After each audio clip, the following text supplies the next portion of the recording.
Assalamualaikum and hi everyone. My name is Shakira binti Muhammad. We are from Group 3 and we will present about SME company that we choose, that is Christy Ng Company. As you can see at the screen, that is a logo of Christy Ng Company. Christy Ng Sdn Bhd Company are founded by herself, Christina Ng.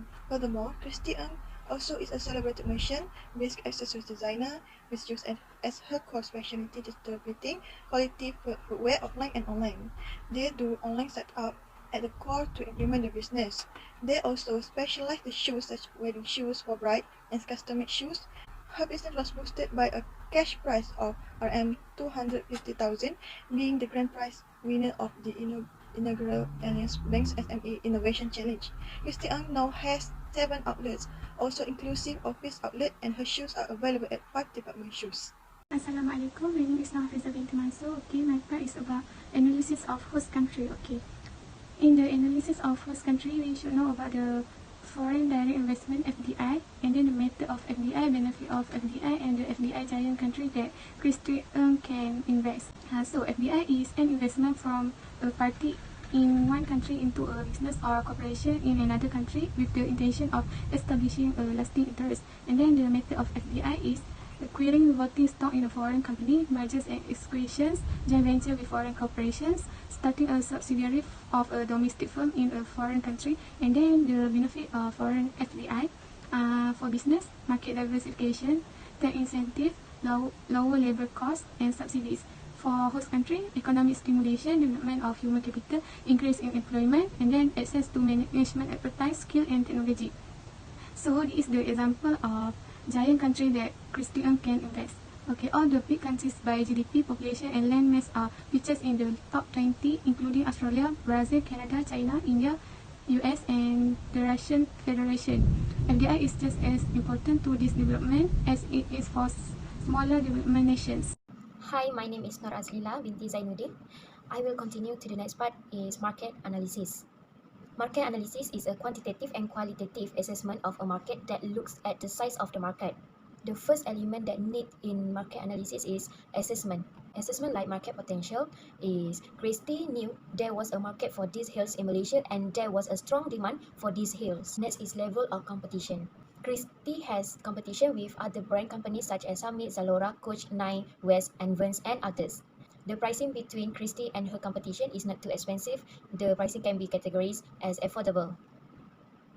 Christie is a distributor of goods to end users. The strength of this Christie company is that Christie has a loyal customer from Australia, Singapore, Indonesia, and the Philippines. The disadvantage is Christie only has stores in Selangor, Johor, and Kuala Lumpur.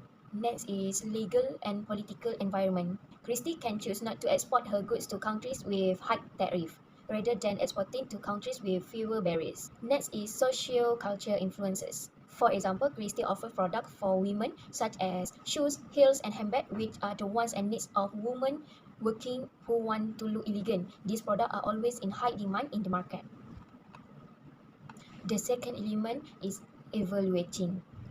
The first one is evaluating costs, direct costs and also cost of the opportunity. Direct costs like associated with setting up business operations, moving managers to run them, and shipping equipment and goods. While the cost of the opportunity is like the profit to be gained in the second market is the cost of its opportunity, whether the organization has lost or postponed its opportunity to gain that profit by choosing to enter another market. Next one is the evaluating benefits. The benefits like anticipated sales and profit from the market. Other include lower. And the last one is evaluating the risk. For example, it will bear the risk of exchange rate fluctuation, additional operational complexity, and direct financial losses. The last element for the market analysis is selection. Christie company should select and use the entriment of international franchising. The next part is key determining factors of entry mode. The first one is owner advantages. Ownership advantage often determines a firm's bargaining strength. It can influence the outcome of entry mode negotiations. The second factor is location advantages. The advantages of the location influences the production desire of the host country over the production of the country of origin. The third factor is internalization advantages. The internal advantages make it desirable for the Christie company to manufacture the goods itself rather than enter contract with other firms to produce them. And the last one is other factor. Other factor like need for control, resource availability, and global strategy. That's it from me. Assalamualaikum, I'm Izzuddin based Iskandar Zulkarnain. I'm going to present about proposed strategy and entering foreign market and strategic alliance for Christine Ng. So basically, Christine Ng started when their friend told her about Facebook and how the new social network was the biggest thing since emails. With little to lose, she started an account and website to start showing people her shoe design. Her promise tell us about what you want, pay us a price upfront, and we will make it for you. Despite being new to e-commerce, Chrissy soon realized the importance of keyword even before search engine optimization became a trend. She discovered that if she had the words such as custom made and shoes, Google algorithm would quickly index her page and send search queries her way. Christina Ng is an outstanding example of a successful entrepreneur. With the money she had saved, she began her business from the ground up. Christie's business may have begun in her mother's living room, but her vision developed along with her business. She's been dubbed the next Jimmy Choo. For Illustrate, marketing has become the norm for a successful business today, and if those who are not involved in it miss out, the business will suffer. Every business uses marketing strategies that benefit customers. Newbie entrepreneurs must learn basic marketing skills in order to meet their sales target to achieve the ideals to the world stage.